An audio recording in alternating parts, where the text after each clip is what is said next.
The problems of some of the European banks have absolutely nothing to do with the contagion of Silicon Valley Bank, and it's pretty evident. The challenges of some of these entities are because of a massive level of risk-taking in an environment of extremely low rates and massive liquidity injections. But those were problems that existed prior to the Silicon Valley Bank demise. What the SVB demise showed was fundamentally that the idea that holding large positions in sovereign bonds, the idea that having mortgage-backed securities and assets in allegedly very green and very ESG type of investments ends up generating a big financial hole when things turn.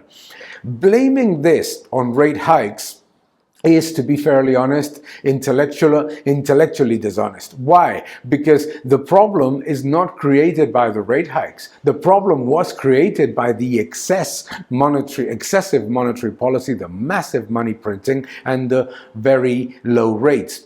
These banks would not have accumulated massive amounts of negative yielding bonds if it was not incentivized by the regulation and by monetary policy. Therefore, let's not talk about risk of contagion. Let's talk about the fundamental problems of some of these entities. And let's discern between those large entities that in the period of negative rates and high liquidity have been prudent and strengthened their core capital relative to those that actually were consistently and constantly betting on lower rates and higher liquidity injections forever.